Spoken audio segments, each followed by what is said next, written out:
Hey, you are recording. Okay. Well, good evening and welcome to tonight's event on domestic terrorism and other firearms issues. My name is Marty Mix, and on behalf of the League of Women Voters of Minnesota Firearms Update Study Committee, we extend a warm welcome to our speakers, Josh Horwitz and John Choi, and to all the viewing audience. Before we start, I just want to make sure everybody mutes themselves. At the very bottom of the screen at the toolbar there, you'll see a chat function. And if you have questions as you hear the speakers, please write any of the questions you have in that chat function. And I just want to pause just to make sure people have found it. Can you see a gallery view of anybody yet? I don't see that, but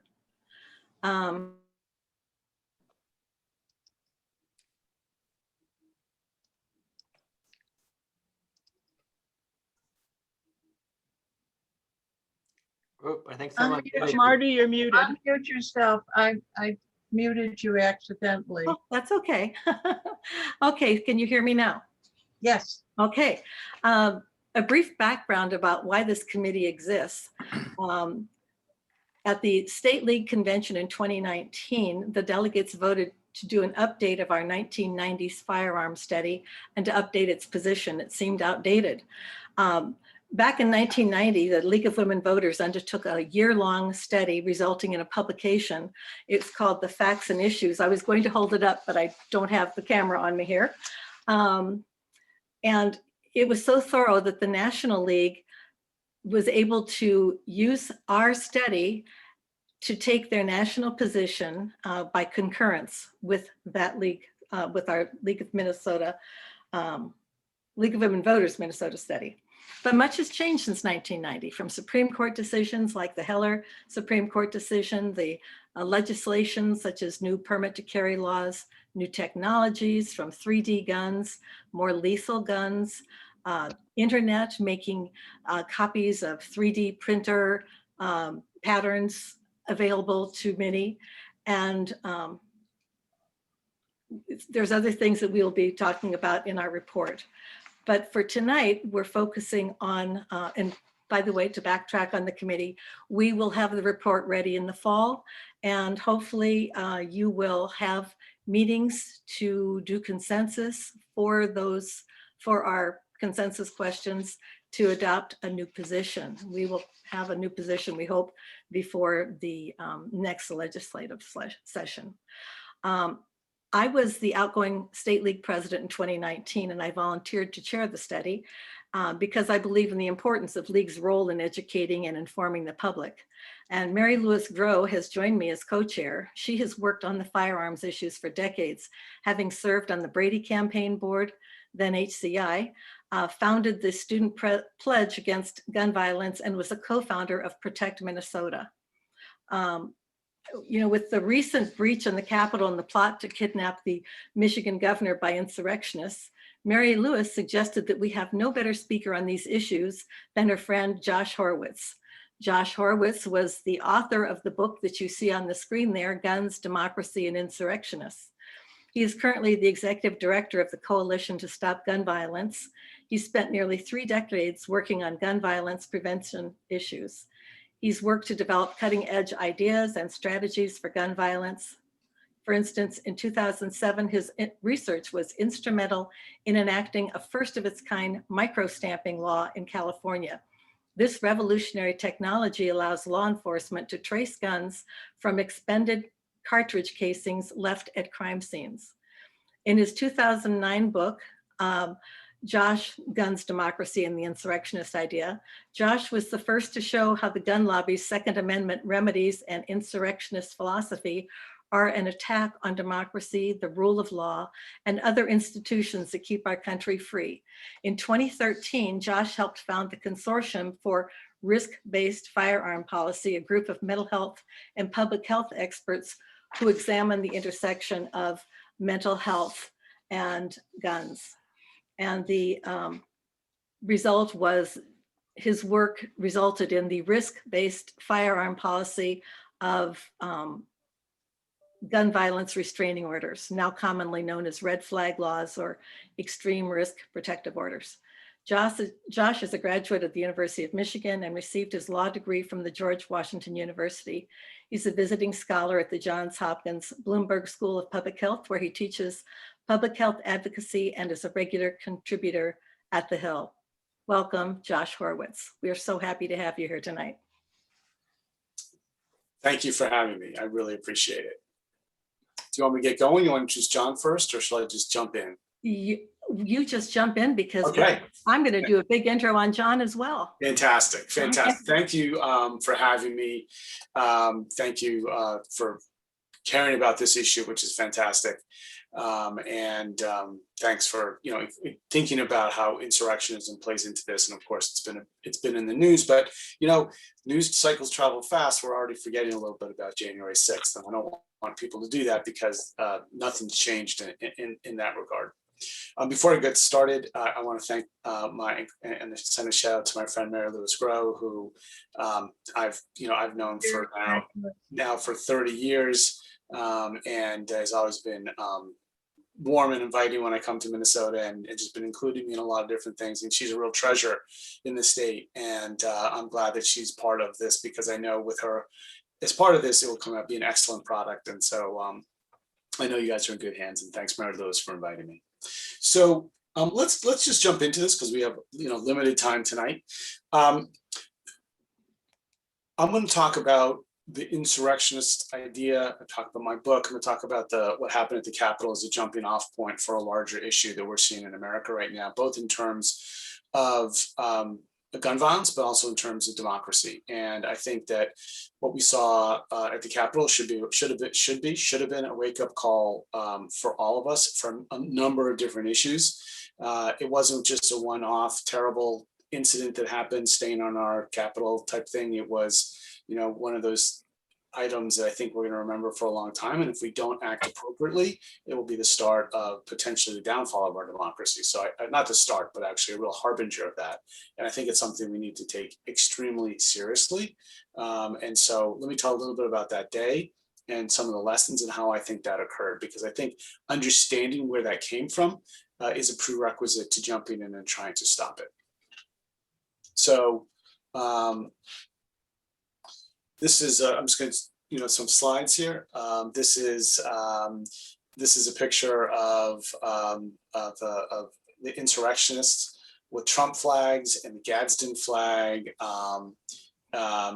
going through the. I'm just going to adjust something real quick here.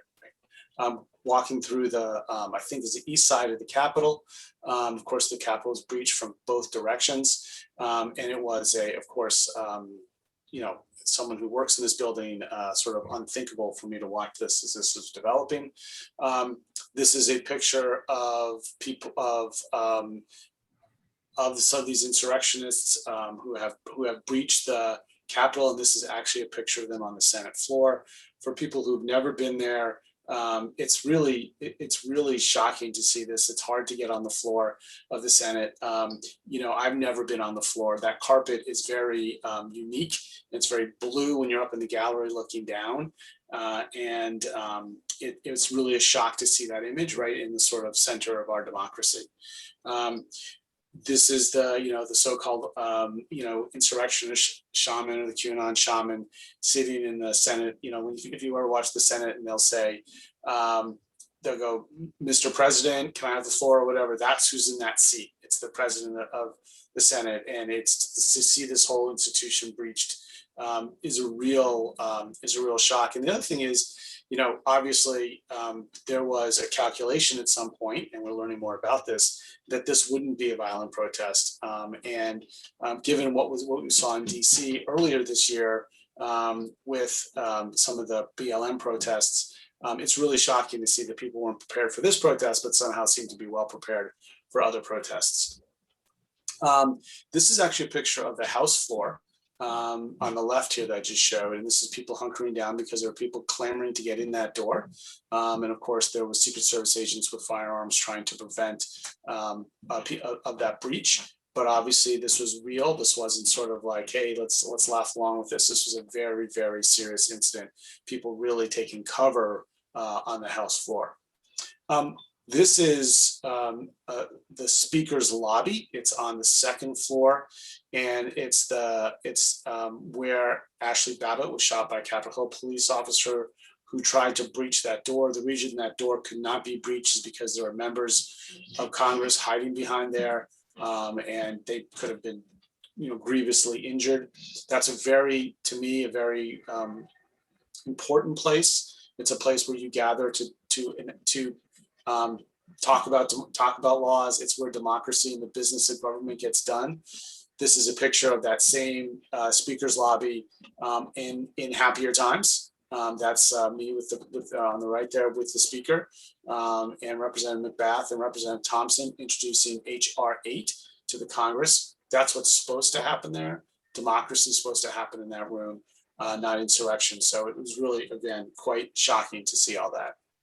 The groups that made up, there's been a lot that's come out on this. The groups that made up that day, there was a lot of just people who just came to Washington to get involved, but don't let that sort of, and there's this idea that this was just, sort of a MAGA-induced rage and people jumping in who weren't really planning anything. There was definitely some of that, but there was also some very well-organized groups that we've seen at a lot of the protests throughout this throughout the last year, and in addition to at the Capitol. So I think that's something important. So groups like the 3 Percenters, those are the people who believe they will stand up for liberty when everybody else fails. You have the Proud Boys. We've learned a lot more about that. That's a sort of paramilitary organization who believes in insurrection. These are the Boogaloo Boys. These are, another group that dresses up in Hawaiian shirts based on some crazy movie, but they're organized, and I think that's really important. And then, of course, the Oath Keepers, and a lot has come about the Oath Keepers. The Oath Keepers are retired law enforcement and military. They believe that they're having this is an oath to the Constitution that they're upholding.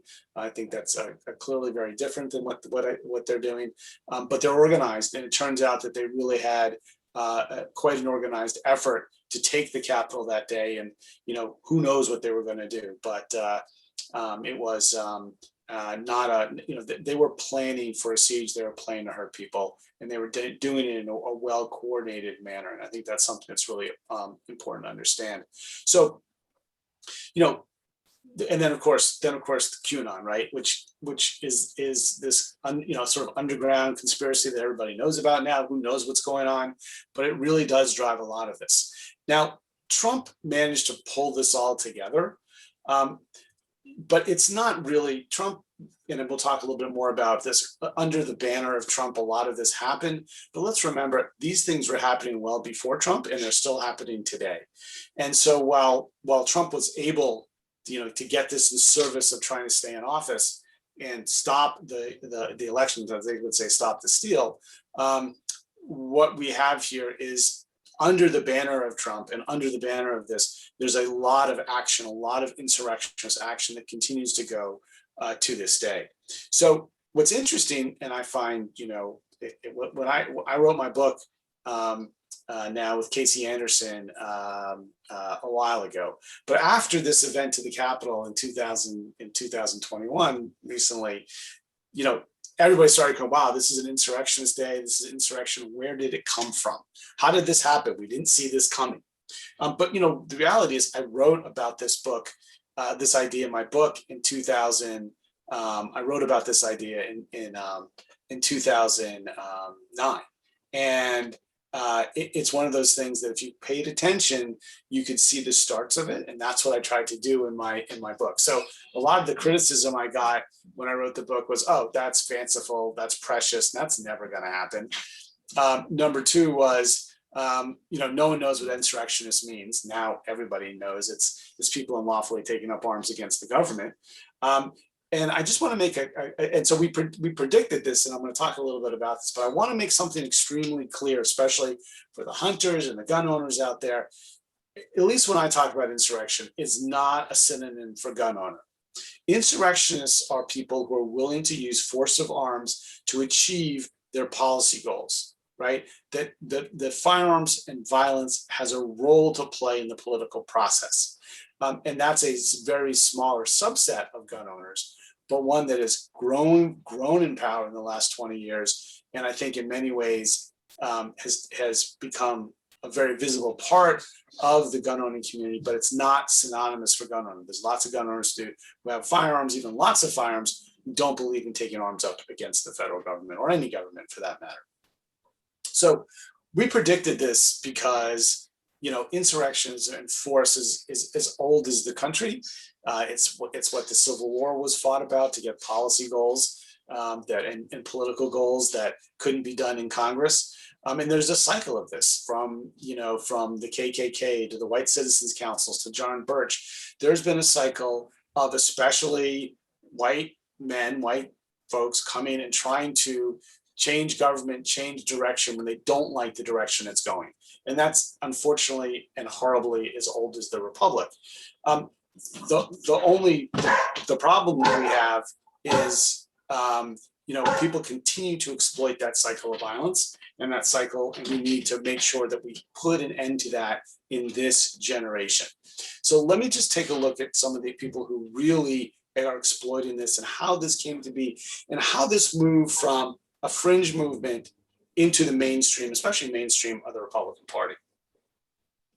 So after the federal building was blown up at Oklahoma City, I really thought, look, the person who did that, Timothy McVeigh, was very involved in the militia movement, very involved in the gun show movement, very involved in firearms, and had grievances about Ruby Ridge and other things like that in Waco, and blew up the federal building, killed over 100 people, including babies.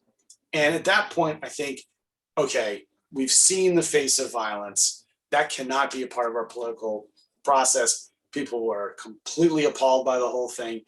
And, the gun lobby quickly disavowed themselves from any involvement with the militia movement after Timothy McVeigh. But it did not take very long, unfortunately, for this to come back. And it started to come back. I mean, I remember watching the NRA convention in 2000 when they endorsed George Bush, and they really didn't like Al Gore. And I remember, Charlton Heston with the rifle over his head, Mr. Gore, from my cold dead hands. And I said to myself, wow, is that the rise of this violent idea, the linking of guns, power again? Because I thought that was gone after Oklahoma City. Apparently it was not. It was an idea that just will not succumb unless we make it succumb. And I think what's really interesting is that the gun lobby has really fanned the flames of this insurrectionist idea. And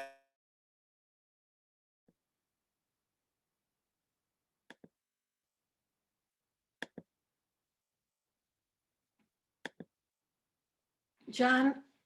okay, can you hear me again? Yes, we can. I had to mute everybody because there was dogs barking in the background. Unfortunately, that's my dog. I Oh. apologize.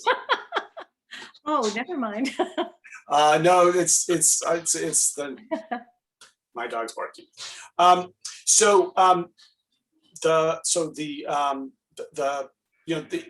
NRA has really fanned the flames of this. Wayne LaPierre says, the people have the right to take whatever measures necessary, including force, to abolish oppressive government. I think he did that to sell more firearms. David Kopel, who's quite a smart guy, who is at the Independence Institute in Colorado, who actually, I'm testifying tomorrow on Capitol Hill. He's testifying on the other side with me. Very smart guy, but it's the same thing. Really believes that guns are the tools of political dissent. But think about what that means. That means that's how Gabby Giffords gets shot, right? When you think about guns have tools of political dissent, one person's healthcare, right, is another person's insurrection. It's another person's tyranny. So it's a really slippery, dangerous slope, and that's not really what our politics are about. But nonetheless, the NRA fans the flames. They have a whole section in their website, in their magazine, America's First Freedom, where they talk about the need for guns to take on tyranny. It's this thing that goes on all the time. And they've really they've made it. And I think And I think it's because they want to sell more guns. I don't really think it's because they want people to storm the Capitol, but that's the result. That's the craven political thing they've done. Let's sell more guns. And the result is let's create this idea that's going to do that. And the result has been horrible for America. So the NRA goes that way. Elected officials want their vote. You know, Mike Huckabee, as far back as I think this was 2008, you know, starts talking about guns are the defense against tyranny, even the tyranny of my own government. Just think about what that means, taking up arms against the government. Where do you think we got the insurrectionist idea in the storming of the Capitol? Newt Gingrich, same thing. The Second Amendment is about duck hunting. It's not in defense of target shooting. The Second Amendment is in defense of freedom from the state. I mean, it's just it's really, when you think about it, a very radical idea. I'll get into some of our constitutional development from there. But this idea has totally taken hold. And what I call this is elected officials and politicians creating a permission structure for others to take up arms and do the things they say, right? And you know, it's kind of the same thing when Trump said, let's go to the Capitol and take it over, and then said, but I didn't think people would do it. And I think this is the same idea. People talk about it to pander to the NRA, and people actually take them up on these ideas. So something we saw going into the Obama administration, I remember the first time I saw a firearm at a political rally for the healthcare rally. Remember how those were very vitriolic, but nothing like what we have today. First time someone brought a gun, it was a big deal. Now people come open carrying all the time to state legislatures, and you know, it's not even, I'm not even sure it's that shocking anymore. But I want people to see this idea here, this idea when all else fails, vote from the rooftops. That's become a very popular insurrectionist slogan. And also on this hat, this is an image from the early 2010s, Moulin Lobby, come and take it. It's the slogan that means elected officials, I don't like your policy. You want to come take my guns, come try and see what happens to you. So that's sort of the way, that's a slogan that's gotten a lot of play and sort of says, my firearms make me immune from your laws. And so this is an example of firearms again. I remember at the healthcare rallies, but you know, starting vigorously in the Obama administration, this started to be an issue. And then we saw this is the Bundy Ranch. We saw a standoff with the Bureau of Land Management, where the Bureau of Land Management backed off because armed insurrectionists in the Western Lands Movement said, nope, we're going to steal federal land to graze cattle on it. And what made these things especially dangerous is that people are way better armed than they were 20 years ago. You know, the AR-15, which is very similar to what our troops use in the battlefield, is ubiquitous right now. It's everywhere, everybody has it. And it's made these movements, I mean, when you know, everybody likes to say, oh, they'd have to go up against our military. These are, a lot of people have these weapons. They're made for the battlefield, and they can be very intimidating, even to armed forces. And so, you know, now we get into a little more into the modern era. And in 2016, people are running, you know, trying to, the 2016 elections, Obama's going out. Ted Cruz says the, you know, Second Amendment is the ultimate check against government tyranny, but Donald Trump really pulls it together. He understands, you know, I know there's a lot of folks who say, well, is he intelligent or whatever? I don't know about his IQ, but I do know that he understood this movement, and he sent the signals out to say, vote for me, right? I hear you out there in the Second Amendment. He even said it. I hear this insurrectionist idea. I'm going to be your president, and hopefully not enough people will be scared of me and they'll take a chance on me because, you know, whatever, they don't want to vote for Hillary Clinton. We saw the results of taking that chance, and we should have known it even within that election, because he talked about Second Amendment people doing things against Hillary Clinton, right? And now we know exactly what he meant, right? When he lost the election, he was going to try to get his minions to come literally fight for that. So he gets elected, and all of a sudden we start to see, the rise of this really empowered and insurrectionist movement that has this permission from the top. Remember, very good people on all sides at UV in Charlottesville, the Unite the Right rally. So it starts gaining power. People come out of the closet because Trump is giving them this permission structure. And, you know, he comes out and says very fine people on both sides. They get a lot of press from this. And, you know, and the movement starts really taking off and moving from underground, which I've always watched it, moving into the mainstream with a very strong permission structure from Republican elected officials. So we saw this spread sometimes because of you know, mask mandates, sometimes because of gun laws that the insurrectionists didn't like. This is a picture from Virginia where I do a lot of lobbying. Martin Luther King Day in 2020, they tried to, you know, 15,000 armed folks on the Capitol grounds trying to stop the legislature from moving forward. The Michigan militia, the Michigan legislature was literally taken over this year. And of course, we know there was a plot to try to kidnap Governor Whitmore. This was a lot. Just think about this, had a lot to do with new gun laws, but also with mask mandates and COVID and the whole thing. But the pushback against any use of government power is what animates this. Again, the Idaho legislature was also taken over. And this picture right here, this is Eamon Bundy, the son of Cliven Bundy. They successfully, you know, stood up to the Bureau of Land Management. They kept their cows grazing on federal property, and now they are out. And he's charismatic. There are people out there following him, taking over legislatures, listening to this. It is a growing movement, especially everywhere, but especially in the West. So I wrote a piece. It all seemed coming together to me that Trump was communicating with these folks through his Twitter feed. And I wrote a piece in May this year of 2020, talking about Trump was organizing a private army. It was completely clear to me by May of 2020 that he had organized this private army that he could use at his beck and call.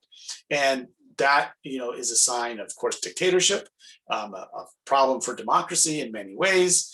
I've always been, since I wrote my book until now, saying, we got to take this seriously. The fact that the Capitol Police didn't is just still a mystery to me. So when, you know, Rudy Giuliani is out at the rally outside the Capitol on January 6th, outside the White House on January 6th, and says we need trial by combat to settle the election, and Trump starts talking about going to Capitol Hill, people knew exactly what to do. This wasn't some kind of mystery that what was going to happen. It was well organized. This was a private militia in the service of a would-be dictator. And it's you got to understand this in terms of democracy, not in terms of there was a bunch of people who seemed really wild at the Capitol trying to take it over and exuberance. This was, and I was recently on a panel, I thought this was really smart, with a professor from the University of Chicago who studies the white supremacy movement, and said, you know, these groups of insurrectionists, they care more about a transnational white nation, white state, than they do about America. That's why they could attack the Capitol, because they were fighting what they perceived is the loss of their power and privilege. And we have to understand that that's what this is about. This is a group of people willing to take up arms to keep their status. And we have to understand that and see how these connect to racism and police violence and other things that we see in our community. The NRA, you know, 14 days after the insurrection, was back to the come and take it language. 14 days later, when Joe Biden gets inaugurated, they're back to come and take it, back to calling out the insurrectionists. It's good for business. It's really good for them. You may not have noticed this, but this is a picture with Ted Cruz on the from the dais after the inauguration, and he's got that "come and take it" mask on with the cannon on it. Clearly a signal to the insurrectionists that I'm going to be your guy. I'm here. I'm going to be your legacy. So I have about 5 or 6 minutes left, and so I'm going to just give you a couple of little thoughts about constitutionalism. Hold on one second. Thank you. About constitutionalism and how I think this all plays in. So is armed insurrection protected by the Second Amendment? So Supreme Court just yesterday said they're taking another Second Amendment case, not about insurrections, and the debate seems to be about the ability to keep, self-defense, carrying guns in public. That's what this is going to be about. But the Second Amendment could not be about armed insurrectionism for a couple of reasons. One is the Constitution itself. So, after the Revolutionary War, we're governed by a very weak Articles of Confederation. There was riots and violence in all the cities. The legislatures were taking over. Whoever had the most power got what they wanted out of government. And the Constitution, came together because of events like Shays' Rebellion, where George Washington was horrified that, that the courts had been closed by protesters, that people were taking their law, the law into their own hands. This, was the picture I have here was the last battle of Shays' Rebellion, but it went on for 6 months. And it pushed Washington and other founders to come back to Philadelphia and draft a constitution that would prevent this, because it was anarchy. When might makes right, arms make policy, it's just anarchy. You cannot govern like that. So the Constitution did have a Second Amendment, a well-regulated militia being necessary to the security of a free state. The right of the people to keep and bear arms shall not be infringed. But it also had this: to establish, a more perfect union, to establish justice. Justice was not available when might made right. To ensure domestic tranquility, provide for the common defense, promote general welfare. This was a document for stability. And the idea that individuals in the Second Amendment could just destroy all that is not intellectually, it is just not possible. Those things cannot live in harmony. And the reason that people came back to Philadelphia to draft a new constitution is because people using force to get what they wanted out of government was intolerable. And there's no way that the Constitution would sanction that. Only the most radical anti-federalists believe that. And the Federalist majority drafted and ratified the Constitution and developed that, I think, because they knew that when individuals could get what they wanted through force of arms, that liberty could not be protected. And the decision was that the state would protect individual liberty. Individuals were not capable because they only had self-interest. Lincoln did the same thing. I'm not going to read the quote, but you can go back into that. But acts of violence against states are insurrection. And he said, there's never been a provision in no government, maybe I will read it. It is safe to assert that no government proper ever had a provision in its organic law for its own termination. So there's just an insurrectionary Second Amendment cannot exist within the construct of the Constitution. It's never been found to be that way by the courts either, by the way, even when they found that the Second Amendment gives you a right to bear arms in your own home. So Heller, finds an individual right, to have a gun in the hearth and home, but it's not unlimited. And I think that's something that's really important. And I think so the Constitution does not have a right to insurrection within it. So what were we seeing if we weren't seeing an execution of constitutional rights at the Capitol? What was it? I thought this op-ed from a civil rights attorney was great. It was white supremacy that attacked the democracy, and they used this patina of constitutionalism to try to cover what they were doing, to try to make it look better, but it was not. It was, an organized attempt to subvert the election so that people in Philadelphia, especially, African Americans in Philadelphia, in Detroit, and Atlanta would not have that their votes would not count, that their voices wouldn't matter. That's what this was about.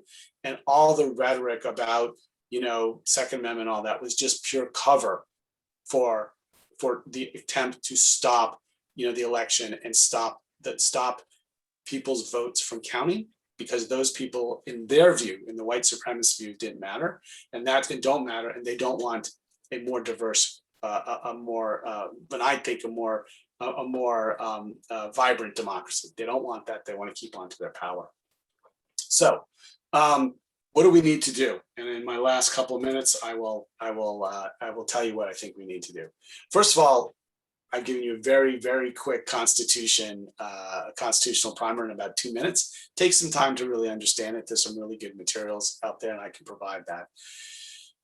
The insurrectionist movement survives and thrives because of a white supremacist ideology, and because elected officials now, especially the Republican Party, wink at that, use dog whistles types of words to talk about it. And when you see people who say things like, well, this is not a white supremacist country or whatever it is, you got to fight that. You got to fight that idea. We need to have an equal society where people's votes matter and respect everybody. Understand that the permission structure that condones insurrectionism, that says, oh yeah, those are just guys exercising their Second Amendment right, is the same kind of structure that condones other violence, that condones all the death we see in communities every single day. It also condones police violence. These are the types of things that we need to fight, and they're all done, in my view, because of a view of the world that says white supremacy matter. The white supremacy is the way this country should be, and we have to fight that, because otherwise, our democracy is going to be in trouble. We need to disarm hate. When white supremacists say, look, we have the right to have guns to protest at the Capitol and all that. Look, we can't have a democracy that's going to be inclusive if people are open carrying at the legislatures, if they're open carrying at the polls. We need to we need to have laws that make it safe for democracy to function. We also need to hold extremists accountable through the criminal and civil process. When they break the law, they should be held accountable. I would say this is a good forum. We need to be vocal for this. We cannot just say insurrectionism was something that happened. It was a group of guys who got a little out of control. That's not it. This is the tip of a spear, right, for an anti-democratic movement based on white supremacy, and we need to fight that. We need to hold leaders accountable. I think the Republican Party is deeply in trouble because they've allowed this to seep into their, and they give a lot of rhetoric to the insurrectionists, a lot of space for that. They seem to think it's okay. But I also will ask our Democratic colleagues to fight back. And I would say, when you say I believe in the Second Amendment, people often say, what do you mean? You don't believe in an insurrection. I hope you don't believe in an insurrectionary Second Amendment, because that needs to be clear. So Democrats alike, when they say, hey, I believe in the Second Amendment too, however, right, make sure you define what that means, that it's you don't believe that the Second Amendment gives individuals the right to take on government and kill elected officials. And finally, remember this: we were formed imperfectly, still imperfectly, with lots of room for improvement. But we were formed with this idea that our birthright is the peaceable transfer of power. That's what the Constitution is about. If we align with this value, if we stress this value, if we make it deeply important to us and we're vocal about it, democracy will be safeguarded. And that means not giving in to the gun lobby just to sell more guns because of this idea. We need to vigorously take it on. This is not part of our constitutional legacy that we want to continue.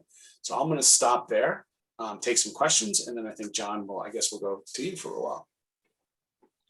Okay, I've got a question for you that there's actually 3 of them that could immediately relate to what you just talked about. I'll take the first one that I got, and it's the question is, law enforcement response to protests and occupations seem to differ dramatically between incidents of armed white men and Native Americans, thinking of Bundy in Oregon versus the Dakota Access Pipeline in North Dakota.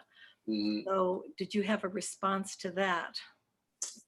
I mean, look, I think, and this goes to the Capitol as well. I mean, I think there's I don't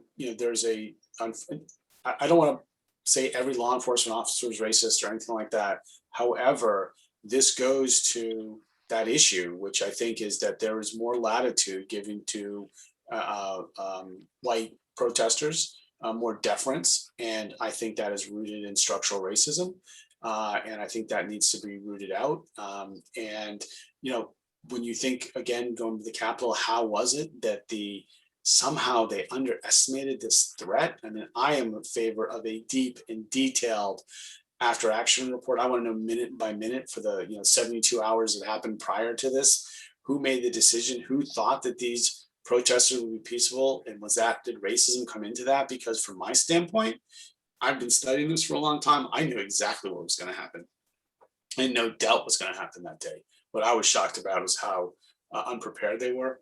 And yeah, so I think that there's a level of, I don't know if it's deference given to when protesters are white, and I think that's just completely wrong. And look, I don't believe that we should have heavy-handed heavy-handed responses for anybody. I think we can, I think people should be able to exercise their rights, but I think that we need some equity in the way we treat different groups of protesters. Thank you. And here's another question. Yesterday, Supreme Court accepted a gun rights case for the fall session. When ruling on a previous case last spring, several justices stated that they felt the states and the lower courts were not correctly interpreting Heller. Do you have any insights into the New York State Rifle and Pistol Associations Incorporated versus Corlett? A little bit. So, I mean, I had no doubt when Amy Coney Barrett was elevated to the Supreme Court that we would see a case on carry. I was sure we were going to see it, and now we have it. And I'm not surprised that it's this case. This is, a case that looks at New York's permitting process for firearms and for carrying outside the home. It's very difficult to carry a firearm outside the home in New York State, especially in New York City. And and there's a good cause requirement, so you have to be able to show, especially for self-defense. So I think that it's one of the strictest laws. So I'm not sure. I'm not surprised that the Supreme Court granted cert. I think that Justice Roberts was probably, I'm pretty confident was prior to Justice Barrett being elevated to court, was a vote where the Second Amendment advocates on supporters on the court did not want to take a case because they didn't know where Roberts was going to vote and where he was going to come down. Now they don't need Roberts. Now they have 5 votes. So I am unfortunately quite pessimistic about the way this is going to come out. What I want to see happen, I do think this law will be struck down. I do think that the court will find a right to self-defense outside the home. But what I hope doesn't happen is I hope that ability can still be regulated highly. And I hope that it can be regulated in a way that where we look at what I think about is I think of risk of violence, who's at risk. And I want to make sure that we keep within whatever concealed carry statute or open carry statute we have, the ability to limit people at risk of violence from having firearms. If we cannot do that, we're going to be in for even a rougher ride. So I'm hoping that's where the court goes, but I'm not sure. Okay, we have a question here, which is probably similar to that. How pessimistic are you that the Supreme Court's willingness to take the challenge to the New York law limiting who can carry in public will result in a very expansionist decision and undermine even the weak gap laws we have? I think you answered that, but if you didn't, you could just. I mean, that captures it really well. I am very concerned about an expansive ruling. I think what we have to be hoping for now is a ruling that is narrow. I think that's what we have to be hoping for, and that only applies for the looking at carrying of firearms. They could easily,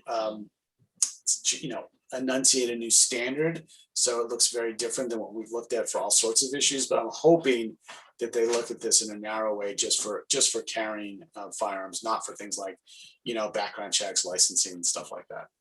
And I have another quick question. It looks.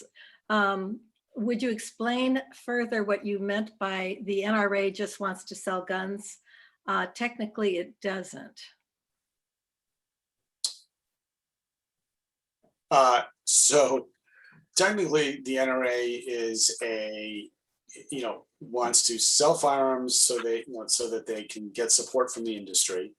They want to bilk their members for all their dues monies. I mean, if you're following what's going on in the NRA bankruptcy proceeding right now, it's unbelievable. So they want to create a situation that sells more guns, so their buddies in the manufacturing industry support them. They want to create the insurrectionist ideology stuff, fighting against the government is great copy for their letters. So you've got to understand the NRA is just a cash machine for its leadership, especially Wayne LaPierre. And I've been saying this for years, but it's all, just look at the bankruptcy proceedings, look at where the money's going, how they're spending their money. It's not going for training. It's not going for, it's just sending more direct mail so they can get more money in the door, sell more guns, make more money for Wayne LaPierre so we can go sell and go on yachts in the Caribbean or in the Mediterranean, buy fancy clothes, take fancy travel. The NRA it's just hard. I've followed it for a long time. I knew a lot of this was going on, but when you see it in court filings, it's even worse than you expected.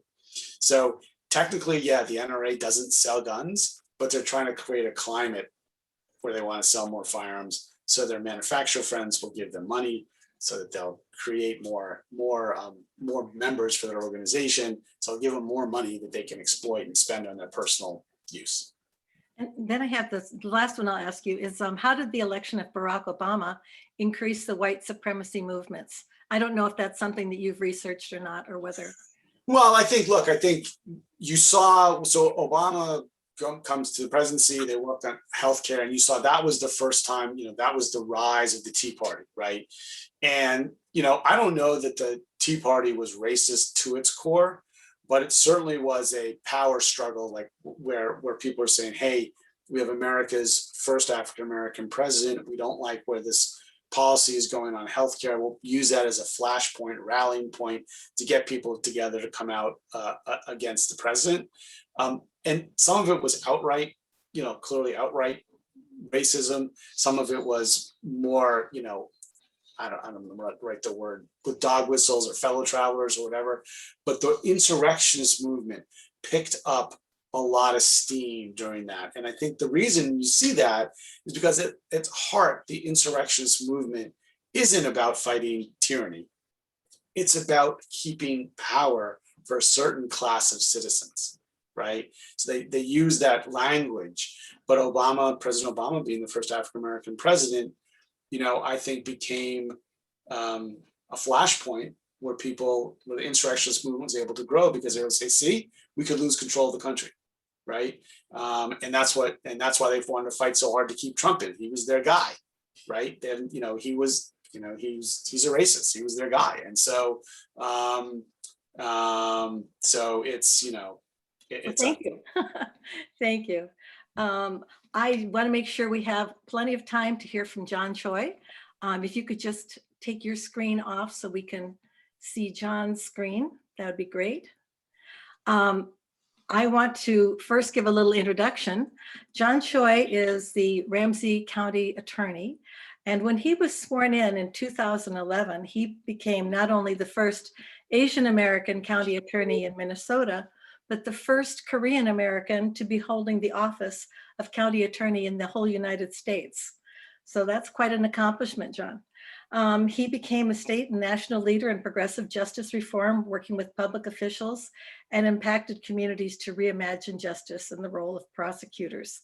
He's advocated for victims of assault and sexual violence and developed prevention strategies by early interventions and community-based solutions.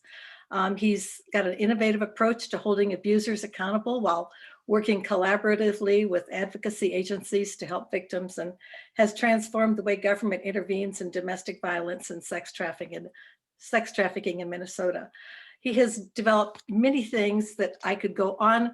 I don't want to take too much time, but he did develop a lethality assessment that they use in Ramsey County, GPS technology to keep domestic violence victims safe. Second chances for diverting people before they're charged, successfully advocating to reform state drug laws and reinvest savings and community-based solutions, and established a veterans court in Ramsey County, which was the second in the state. John has served on a variety of nonprofit boards, as well as the Minnesota County Attorney Association. He's received several awards, one for in 2015, he received the Minnesota County Attorneys Association Award of Excellence for his innovative leadership in better prosecuting sex traffickers and helping trafficked children. And he had previously been a St. Paul city attorney, and he spent a decade in private practice. And while he was in private practice, he was designated a super lawyer.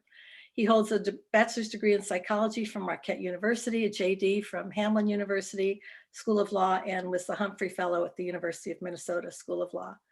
Thank you so much, John, for being here tonight. We really appreciate it. Well, thank you for having me. I just feel so honored and privileged just to be able to be on the same stage as Josh Horwitz to talk a little bit about how gun violence plays out here in Minnesota, especially in the community that I represent in Ramsey County.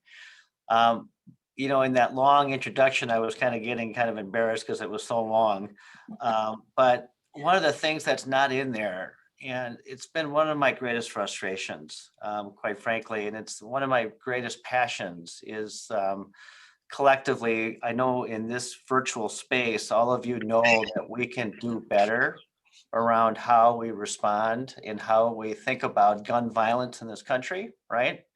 But you didn't hear very much in there, because I feel like that's been one of the greatest frustrations of my life. I can see very clearly, I know that all of you can too, the need for some dramatic and radical changes, how we think about our gun culture and just all of these things that are happening.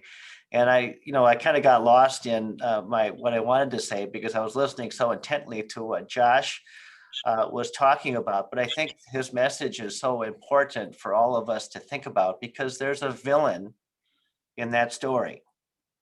Donald Trump was a villain for 4 years.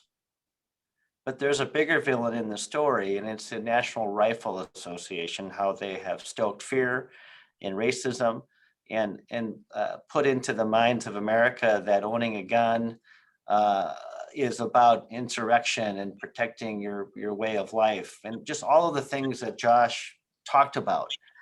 And the way that I see that playing out is that it creates, because of the power of the NRA, and I think somebody asked the question about, well, does the NRA manufacture guns? No, they don't, but they want this money to keep flowing, and they got this huge database of people who send in $5 payments or $20 payments, and if they can stoke, they don't need the whole country. All they need is a small slice of it. And as long as they're sending in their $5, $10, $20, $25 checks, or on a recurring basis, they're going to continue to grow in their political strength. And then the way that I see that playing out all across America is that we have intraction. We can't get to the solutions that many of us on this call can clearly see that needs to happen. I mean, if we're talking about universal background checks here in the state of Minnesota, I mean, the polling numbers are off the charts. In what country does the elected officials not do something where 80% of the people want it to happen? And so there's something broken in our democracy where we have the tyranny of the minority, small special interests, that's having huge consequences to the people of the state of Minnesota, and especially my constituents. When I first started getting involved in this issue about gun violence prevention, back then we used to call it gun control.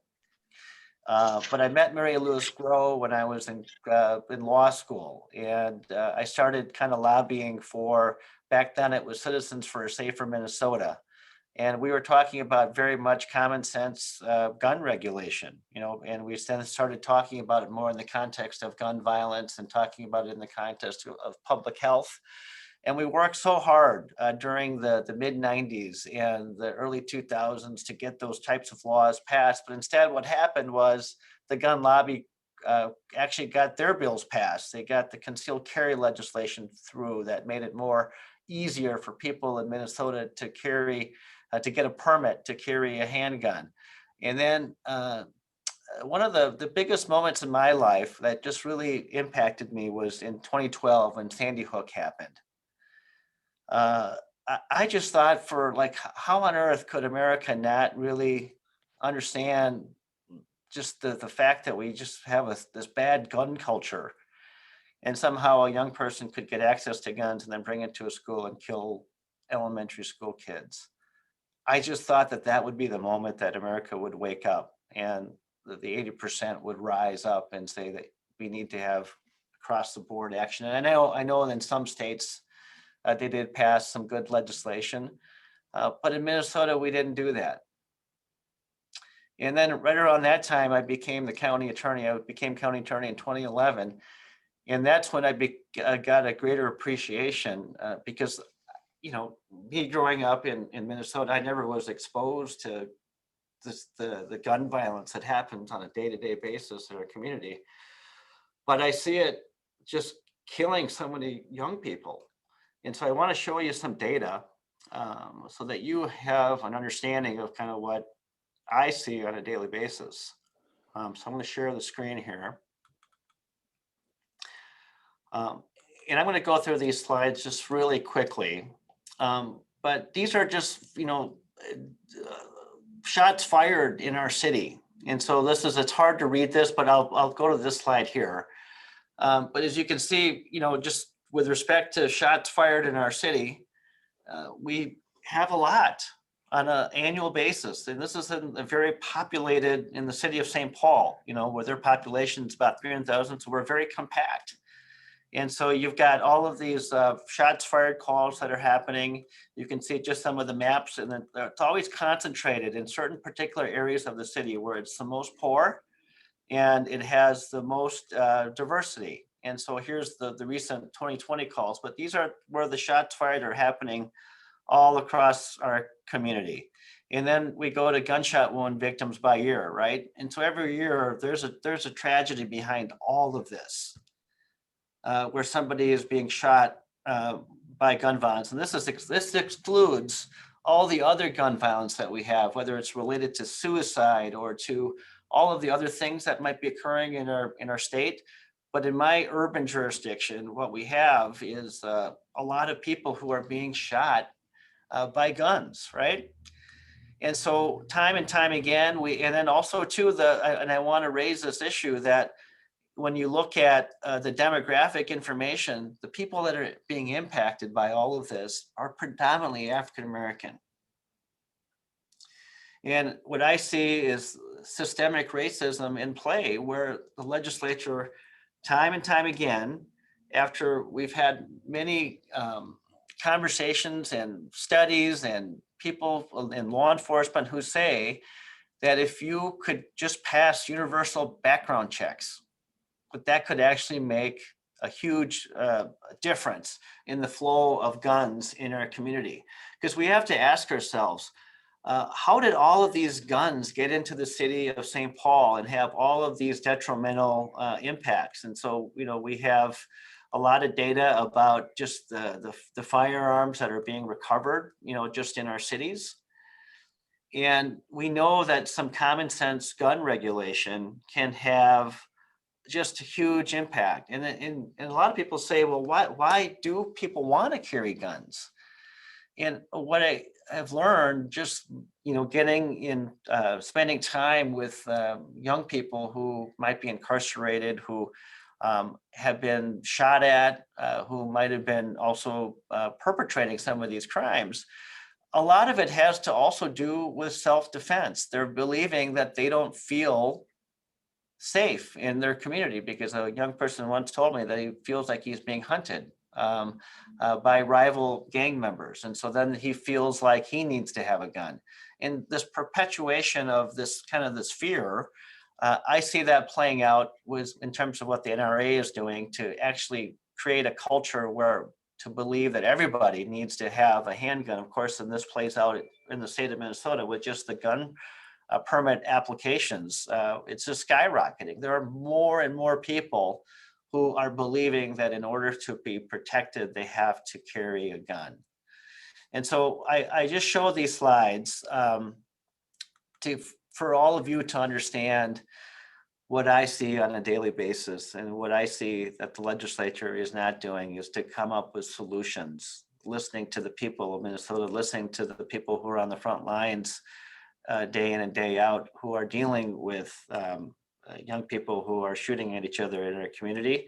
And I know that there's common sense legislation out there, a lot of it. And then also too, we've got this huge issue with the intersection of mental health that we have going on in our community. And Josh has been a leader in promoting red flag laws in our state. I think that's another common sense way to get, not just because the police can't solve everything. We don't have all of the information, but people and families and people who might have a loved one, they know some of this information, and they should be able to take some action so that we can protect Minnesotans. And that's another common sense piece of legislation, but time and time again, we go up to the state capitol, we ask for these changes, even in when there's some great big event has happened that captures everyone's imagination and attention, and we say our prayers and thoughts are with all of these victims, but yet we never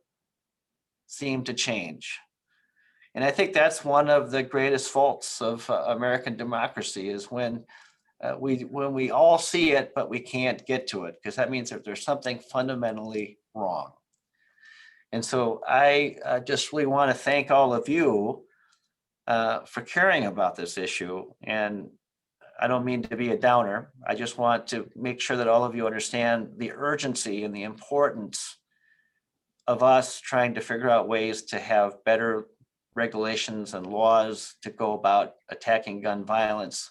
And we also have, I think there's some great strategies about how we can go about attacking violence in and of itself. There's a lot of conversations about focused deterrence strategies where community and police together will go and try to talk to the individuals that are engaged in the shooting. I think those are strategies that hopefully will be funded through some federal round of funding, but I think those strategies are great. So it's not just about the gun laws and the regulations, but it's also about thinking about how we enlist and include and get police working together around gun violence. Because if we just have the arrest and prosecution tool in that toolbox, and that's all we have, then we get into this whole problem that we have in this country too, about mass incarceration. I can count in the hundreds of people that have been convicted in this office because they were ineligible to possess a firearm, which carries a 5-year mandatory minimum prison sentence. And so we believe, I think, too often that our solutions can be found by arresting and prosecuting and incarcerating people to get to a solution. But there's also, I think, community-based ones as well that we really need to work on too. So I just wanted to thank all of you for your involvement and interest in wanting to create a new reality, a reality where the majority, 80% of us, should get what we want, right? And we need to fight back against that 20% that has way too much influence. And it's not just about the influence. As Josh said, they're stoking fear and racism and ideas of insurrection, which simply just are not true. And they're actually dangerous to this country. And so thank you for all of your work. I've got some questions for you. The first one here is: incidents like the clinic shooting in Buffalo and the FedEx shooting in Indianapolis show how that when a law exists, which would in theory prevent an individual from having a firearm, and the steps are not followed and the limit is not imposed, what can we do to make them more effective? Is there a way to make this more effective so that we won't have those incidents where neither one of those were people who should have had a gun? Yeah, so I don't know the details I just read the newspaper account of what happened in the clinic in Buffalo. I don't know if anybody made the connection whether or not a background check would have prevented that person from obtaining that gun that was used, or but there have been instances where those types of laws would have made a difference, as well as some form of a red flag law that may have allowed some people who might have been in that person's orbit, right, to do something about it. And then with respect to the Federal Express incident, I don't know the details about, maybe Josh knows more about that, but Yeah, I do. I know a little bit about that. would have any of the laws, the reasonable laws that America wants, would they have prevented any of that? Well, Indiana actually has one of the earliest extreme risk laws. Unfortunately, it wasn't used. So in a situation like that, you can remove the gun, but to get the prohibition, you actually have to go to court. Part of the due process protections, you have to go to court and get an order to keep the gun, which was never done in that case. And because that wasn't done, the prohibition was not in place. And that's really a tragedy. And I'm actually lucky enough to be testifying tomorrow to the Senate Judiciary Subcommittee on the Constitution. And one of the points that I want to make there is that funding needs to be allocated for great training. So in Indiana, it's their law. It's the first place to have it. It's rarely used. You need people dedicated. In fact, John, we really believe the prosecutors actually have a strong role to play here, part of a multidisciplinary approach. We need that requires funding, right? You have the law, but you have to implement the law. And if it's not done, if it's not implemented, there's not sort of a process for getting this done. It fell between the cracks. No one ever went and filed this thing. I think that's, in Indiana, I do think, no, I think it's likely that if there had been a extreme risk law used in that situation, that tragedy may have been averted. I think that's another great point, because I think we have some history of that in Minnesota. So as we're advocating for new laws, I think we also have to make sure that we keep our eye on the ball. After the law is passed, we probably in about 2013, 14 or 15, somewhere around that time frame, the Minnesota legislature passed a law that allowed for, in the context of a domestic violence situation, for there to be a motion to confiscate the guns, because we know that if there was a DV incident and the batterer or the person that was perpetuating the violence has access to guns, we should try to take that away, right? Well, later, as it turned out, when a news station did some kind of auditing of that, they found out that it was like less than maybe 20% of these situations, there was actually something done about it. So I think that's another important piece of it. It's not just about passing the law, but about implementing it. And there was a lot of confusion about who was responsible to actually do the confiscation. So sometimes the judge would order it, but then it was unclear about who was supposed to actually execute it, whether it was the sheriff's deputy, or whether it was the city police department. And so then we had some conversations around that. And I know that improvement happened in various jurisdictions across the state once, people started paying attention to it. I have one comment. The one about Buffalo, the county attorney had recommended that this man not have a gun, but the judge didn't sign off on it. That's what I heard was the issue. And then the one with the FedEx, the police didn't note anything down for judicial court papers because the person gave up the gun. And so they thought the situation was solved. So I guess they'll have to learn to cross their T's and dot their I's, right? You got to go to make that prohibition and go moving forward. You got to go to court and get an order. Yeah. There's a question about the post board. I'm going to get to that question here. In the meantime, I'm just going to, Mary Lewis Grow has a question. She comments, she says, John, we did pass the first law in the country making a domestic abuse conviction a prohibited purchaser category. The national recognition of the need to keep guns out of the hands of domestic abusers started with CSM's law, successfully passed in the early 90s. We were the model for national legislation in Minnesota.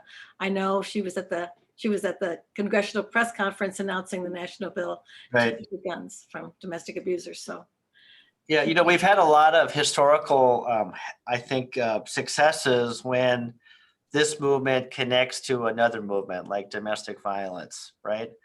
And I remember like talking to lots of strategists here in Minnesota, and it's been also great, by the way, to see all of this money infused around gun violence prevention. You've got Everytown, and there's other groups that are working on this issue, and so I feel like there's more kind of strategic investment around the politics of all of this, because before it, there was a real absence of that.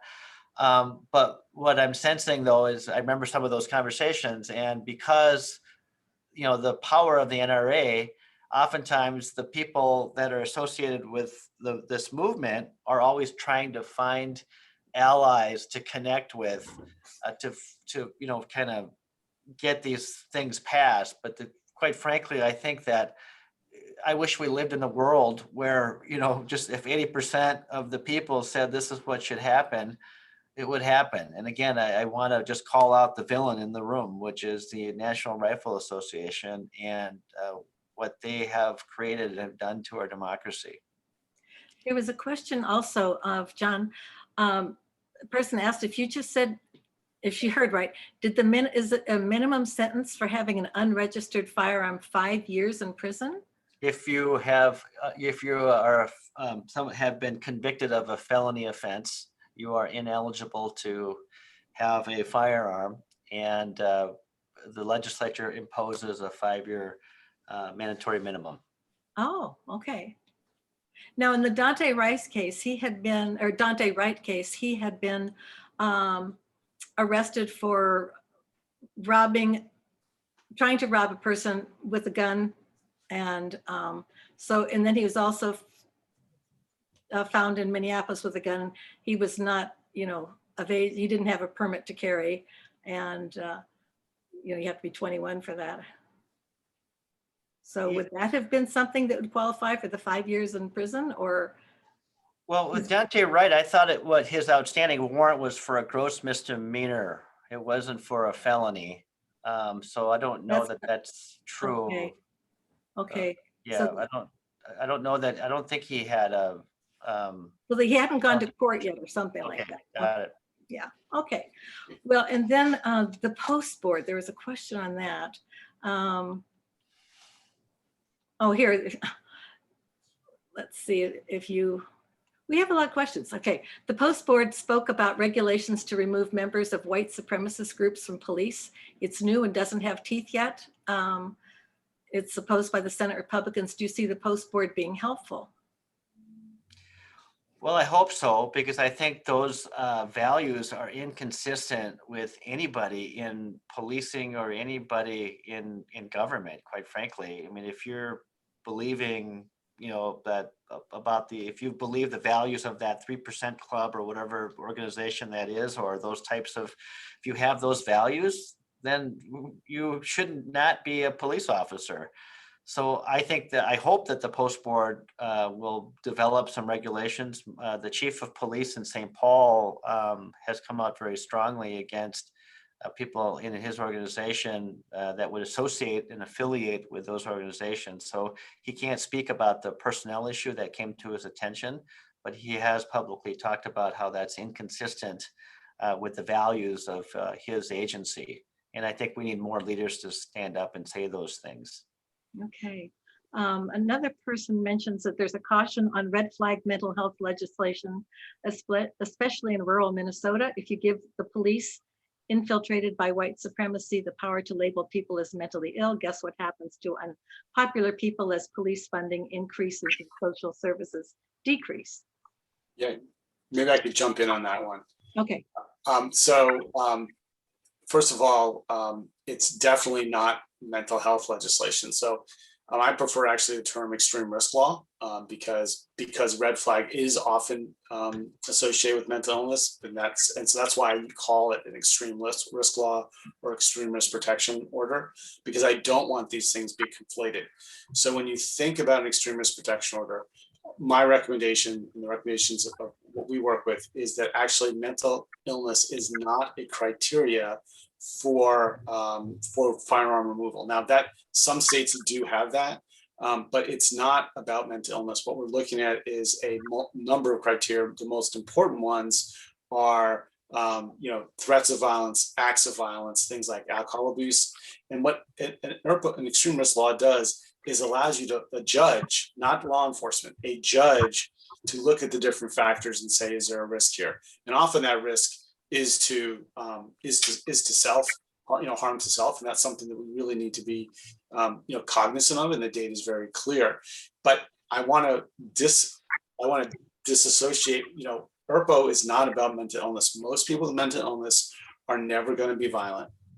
The reason I don't like mental illness alone as a criteria is because 40 million people in America have mental illness every year, right? And that doesn't mean they're going to be violent. Now, what I focus on is behavior. Is your behavior indicating, not your diagnosis, but your behavior? Is there behavioral indicators that show that you're at risk of violence to self or others? As far as law enforcement, one of the things we really stress is that we want to make sure family members have the option to go to a court as well.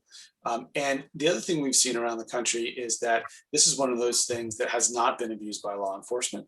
That when it's thoughtfully implemented, you have a multidisciplinary team where you know something about the person who's at risk, about their family, and you use this to separate them from their firearms for a temporary amount of time, so they can either time and space to get their whatever they need to do, whether it's mental health treatment or whether it's, I just had a really bad couple of days. I got fired. I'm in a relationship difficulty. I'm drinking too much, and I got my gun and I'm playing with it. Right? I mean, that's what's going on here. And you think about it, if you're in that situation, and a spouse was being violent towards the other spouse, you have a DV order.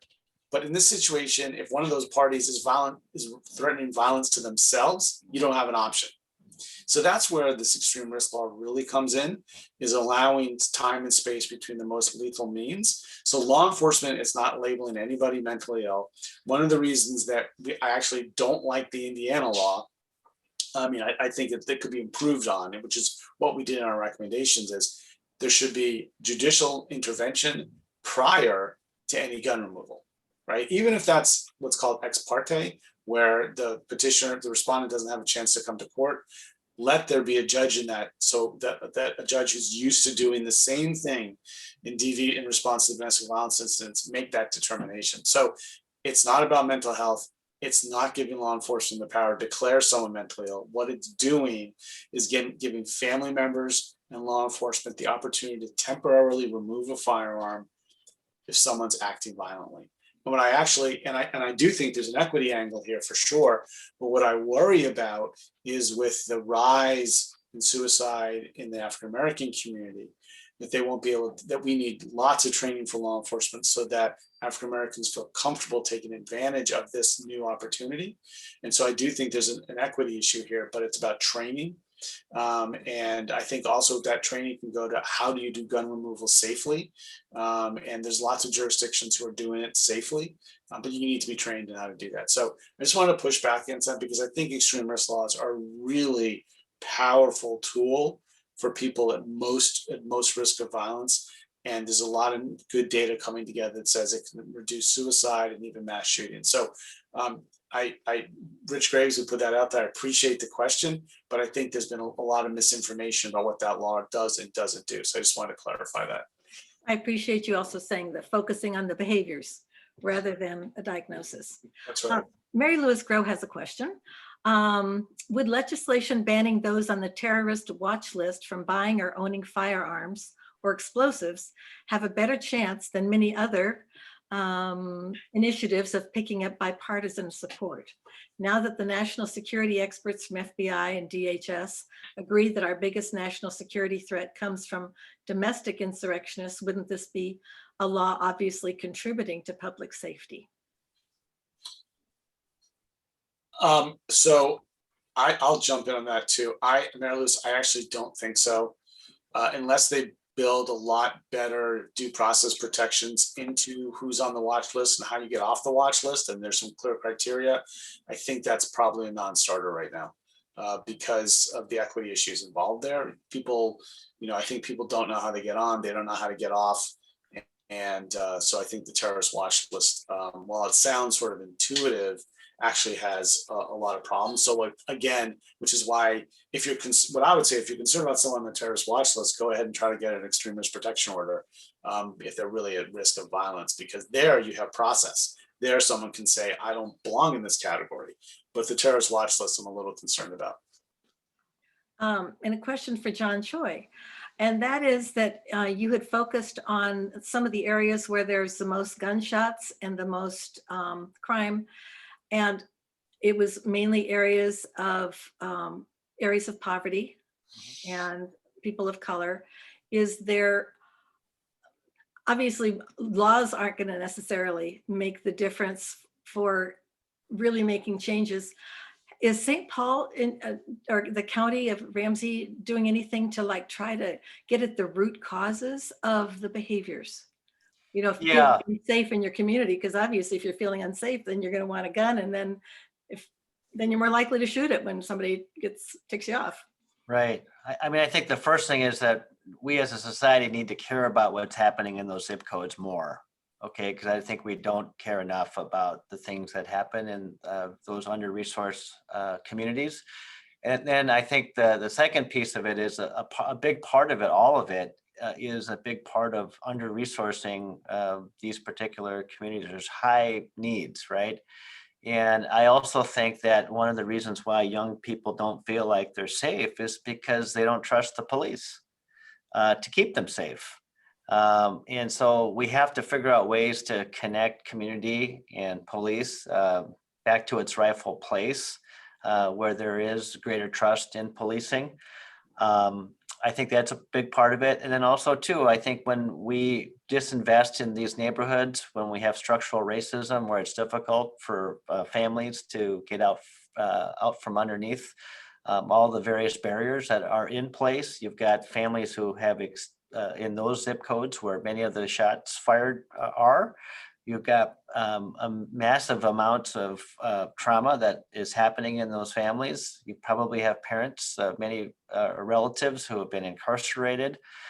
You've got lots of poverty going on, just all of these socioeconomic issues that I think play into all of that. And then of course, if you're not feeling that you're feeling protected, right? Or you don't have any other options but to be in a certain circle of friends or whatever it might be. These are things that are very prevalent in the zip codes that experience high rates of shots fired. And so one of the things that I had talked about earlier was to develop, there's an author named, a speaker named Thomas Abt, ABT. He speaks a lot about, his book is called Stop the Bleeding. And he talks about the need to develop community-based strategies working with police to intervene and actually get at first of all, before we get to the bigger issues of poverty and social injustice, all of that, that there are actually ways in which you can actually reduce violence. It's actually finding out who the individuals who are doing the shooting and then going in and doing an intervention. So you go to them with a carrot and a stick. So the carrot would be that we want you to be alive. We want you to be free. We don't want you to be in prison, and we can help you. And then they offer services. And they also say that if you don't take this, then the police will be all over you, and we're with them. So it's kind of this message of the community and police working together and really going at specifically and some of this is very predictable. Oftentimes the shootings might involve retaliation. So we know that if there's an association with one group, someone might be at risk of being shot. And so you can work with trying to help that very small population that might be at risk, that might need to get out of town and get a hotel room to be safe. But if we can resource community to provide that safety, then we start building trust, and then hopefully we can get young people to drop their guns and do some other things in their life to get out of that cycle that I see repeating over and over again. But I also want to call out the question: how do these guns get into my community? And a big part of that is you've got this under regulation of, you've got straw purchasers and you've got these internet sales that are going on, people who are not subject to universal background check. And then the scheme of how we think about all of this, the NRA has created a system where, the guns are manufactured, they're sold to someone legally. And then after that, it's a little loosey-goosey. And there's money to be made in communities that want these guns, because again, if there's a feeling of not being safe, there's going to be a belief that it's the gun that makes you safe, which is not, we all believe that that's not true, but that's what is the prevalent thought, I think, in many communities across America. Right. I mean, even from the league's interviews with local police chiefs and sheriffs, we noticed that there's huge increases in permits to purchase and permits to carry ever since the COVID-19 and the George Floyd result of his killing in the riots and all that, making people feel unsafe. There was one question asking about who was the author of Stop the Bleeding, and it was Thomas APT. And ABT. ABT. ABT, Okay. yep. Yeah, well, I am just thinking if there's a couple of, we have more questions than we can ask, but maybe one quick one. How does ERPO fit with Justice Scalia's list of acceptable limits, which includes mental illness? Is that one for Josh? I'm hoping just fine. Okay. Okay. Because I don't, once a judge makes a decision that someone's at risk of violence, and heightened risk of violence, I think that they're excluded from the Second Amendment for the time of that heightened risk. And so I'm hoping that under Justice Scalia's way of viewing things, that ERPO will be just fine.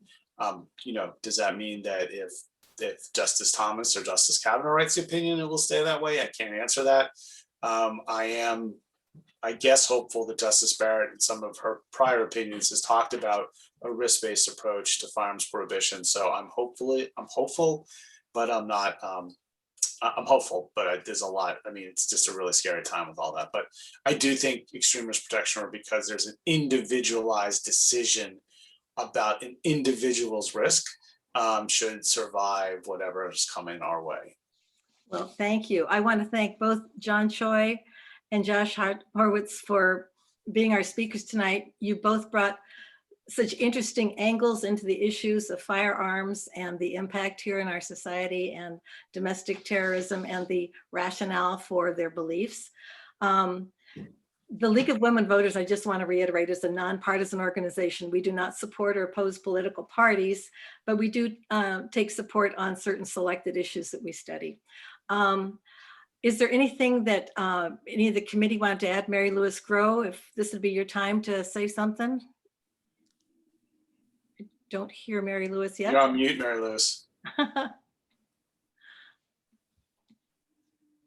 Well, just profound thanks both to you, Josh, and to you, John. You're both people I've known for decades, and you've been there in the trenches for so long doing wonderful things. And I'm just so grateful that we could share you with people in the League of Women Voters. And one thing I was thinking about as you were talking is that the League of Women Voters is not only about public education and educating voters, but it's about trying to ensure that government is responsive. And I think on this issue, government has not been responsive, as John pointed out, that they ignore what the vast majority of people in this country want in order to keep their families safer. So I hope that our study will strengthen our positions that we have, and that we can continue not only educating, but advocating for better policies. Thank you. Well, the meeting will be ended here. I'm just going to stop the recording.